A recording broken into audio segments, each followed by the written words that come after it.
So, Algeria's ruling party, the FLN, has come out and backed an army call to remove the president from office. On Monday, the army chief had suggested the use of a constitutional provision to have President Abdelaziz Bouteflika declared unfit for office. The military's intervention followed weeks of protests against the president and his backers. So, here is Hashem Ahelbarra with us monitoring events from Tunisia. Hashem, I mean, this would appear to be the writing on the wall for President Bouteflika now. Yes, Kamal, this is a strong indication that what we're going to see in the coming days is growing erosion in political support for President Abdelaziz Bouteflika. So we have now, after the army, the ruling FLN party distancing itself from Abdelaziz Bouteflika, a key member of the governing coalition, Ahmed Ouyahia, also is asking the president to step aside. Technically speaking, this means that the parliament is now ready to vote with a majority for him to be removed from office, which is going to pave the way for the chairman of the upper chamber of the parliament to take over as Algeria's interim president.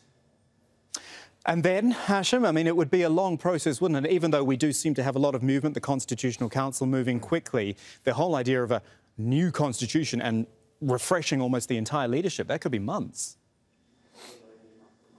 And this is creating some problems now in Algeria. The army seems to be that the best way out of the crisis in Algeria is for this to go through the institutions of the state, the Constitutional Council, then the new interim president, who will have to steer the country away from trouble. The protesters and the oppositions are of a different view. They say that all the institutions that govern Algeria now have lost legitimacy because they are all in a way or another affiliated with President Abdelaziz Bouteflika. The Constitutional Council chairman was appointed by the president, the government was appointed by the president, and many institutions are backing him.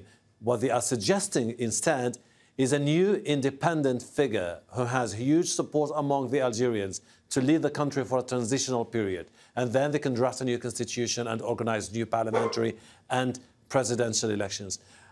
So we have two visions, but there's no consensus about how to move forward. The opposition is saying that it's going to go ahead with its plans to rally more support for the protests on Friday. If that happens, it could be an indication that the political crisis in Algeria is definitely going to go for quite some time before there's any sense of compromise about how to narrow the differences between the military establishment on one hand, the opposition and the protesters on the other. And Hashem, would you expect to see the protests on the street fire up again and maintain that sort of momentum which they've had for weeks? Most likely, because Mustafa Bouchachi, who's a leading human rights activist in Algeria and one of the leaders of the pro-democracy movement, has insisted today that the momentum is going to continue and that the protesters are scheduled to appear on the streets on Friday. If the question now is whether they will be able to maintain the momentum, if we see an increase in the number of the protesters across Algeria in a replication of the same scenario that we saw last Friday or the Friday before, it could be a strong indication that the pro-democracy or the anti-government movement in Algeria is determined to go ahead with its plan. Because for them, the problem is not only Abdelaziz Bouteflika, the problem is the establishment. And when they say the establishment, they refer to the president, the presidency, the government, the inner circle of the president and his close entourage. They want all these people to go, and they want someone else, someone who has the legitimacy and someone who has the respect of the Algerian people to tackle the problems and the challenges that Algeria has to face in the near future.